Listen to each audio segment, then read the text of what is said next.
Selamat malam, kami dari kelompok 5 akan mempresentasikan hasil tugas besar Studio Perancangan 1 dengan fokus pada perencanaan struktur bawah, khususnya fondasi untuk proyek rumah sakit 6 lantai. Dengan dosen pengampu kami adalah Dr. Insinyur Desiana Fidayanti STMT dan anggota kelompok kami saya sendiri Christopher Tay bersama dengan Maulana Akbar Sidki, Aditya Bahri dan Mareta Layang Winey.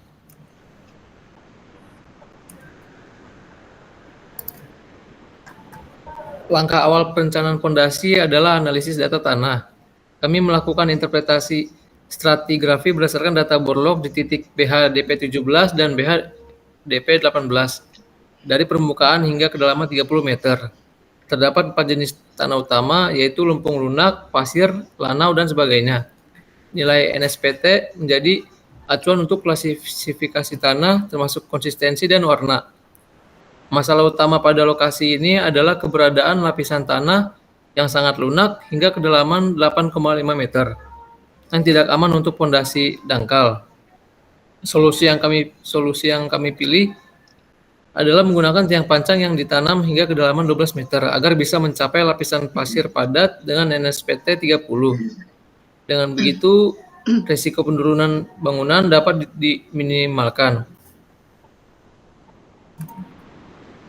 Struktur bangunan terdiri dari beton bertulang, kolom, balok, dan plat. Analisis dari ISAP 2000 menunjukkan beban maksimum pada kolom mencapai 1100 sampai 1350 kN untuk kolom tengah dan 700 sampai 900 kN untuk kolom tepi. Data ini menjadi acuan penting dalam menentukan kapasitas fondasi. Kami memilih jenis fondasi spoon pile atau tiang pancang beton plat cetak karena karakteristik tanah yang tidak stabil di permukaan. Kedalaman tiang ditentukan hingga lapisan keras di bawah tanah. Spoon pile dipilih juga karena kondisi lapangan memungkinkan pemasangan dengan alat berat dan getaran masih bisa ditoleransi. Daya dukung tiang terdiri dari dua komponen. Yang pertama daya dukung ujung atau QB dan daya dukung lekat atau QS. Keduanya harus dihitung dan dibandingkan dengan kekuatan bahan tiang agar desain tetap aman. Kami menggunakan dua metode perhitungan daya dukung. Yang pertama, metode Meyerhof berbasis NSPT, menghasilkan Q-zin 746,84 kN. Dan metode Sturtman berbasis data sondir atau CPT, menghasilkan Q-zin 2513 kN. Namun untuk faktor keamanan, kami menggunakan hasil dari metode Meyerhof. Lanjut, kali ini masuk ke perhitungan efisiensi kolom tiang. Yang pertama yaitu efisiensi jumlah tiang per kolom. Kolom dengan tipe pertama yaitu didapatkan jumlah 1 tiang, dan kolom tipe kedua yaitu 2 tiang, dan kolom tipe ketiga yaitu menggunakan 3 tiang. Dengan daya dukung kelompok atau key group dihitung dengan menggunakan efisiensi kelompok atau EG, dan seluruh konfigurasi dinyatakan aman, yaitu dalam catatan key group lebih besar dari Pmax. Lanjut,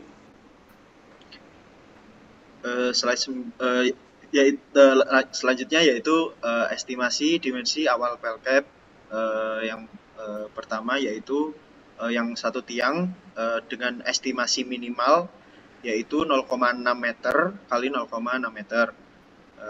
Yang tipe kedua yaitu 1,4 meter kali 0,6 meter, dan tiang ketiga yaitu 2,2 kali 0,6 meter dengan tebal minimum yang ditetapkan yaitu 2 kali diameter tiang sebesar 0,8 meter.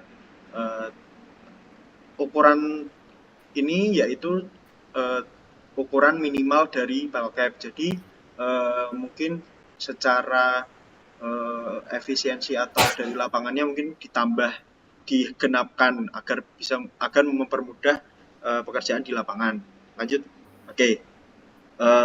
Yaitu sekarang masuk ke perhitungan tulangan. Perhitungan tulangan yaitu yang pertama, tulangan lentur dan tulangan atas dirancang sesuai kebutuhan per pelcap per tipe, dari tipe 1 sampai 3. Lalu evaluasi terhadap geser satu arah menunjukkan bahwa VU lebih besar dari VC. Maka dari itu dibutuhkan tulangan geser untuk semua tipe.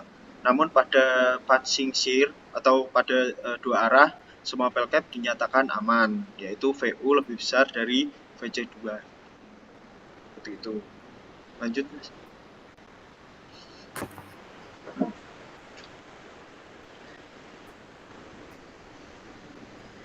Selanjutnya, berikut adalah layout pel cap dan kolom.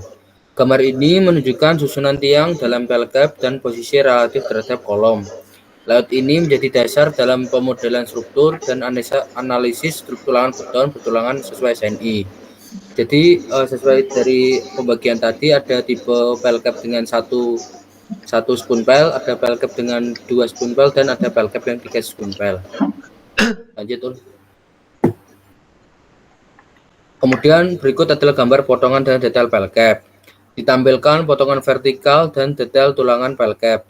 Gambar mendukung validasi dimensi penulangan serta ketebalan pel cap terhadap beban dan gaya yang bekerja, sesuai yang dihitung sesuai dalam perhitungan yang pada slide sebelumnya.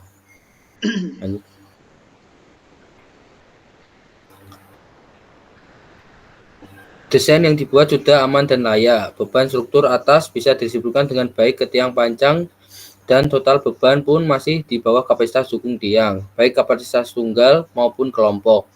Jumlah tiang dan ukuran pel cap juga sudah diatur seefisien mungkin. Namun ada sedikit catatan, dari analisa gaya geser ditemukan bahwa semua pel cap tidak aman terhadap gaya geser satu arah. Dari nilai VU lebih besar dari VC, sehingga diperlukan tulangan geser tambahan. Namun terhadap geser dua arah atau punching shear semuanya dinyatakan aman dengan tebal 80 cm. Ini menunjukkan bahwa desain kami tidak hanya mempertimbangkan kekuatan lentur, tetapi juga keamanan terhadap gaya geser, sehingga struktur fondasi benar-benar kokoh dan kuat. Next. Sekian dari kelompok kami. Kurang lebihnya mohon maaf. Wassalamualaikum warahmatullahi wabarakatuh. Waalaikumsalam.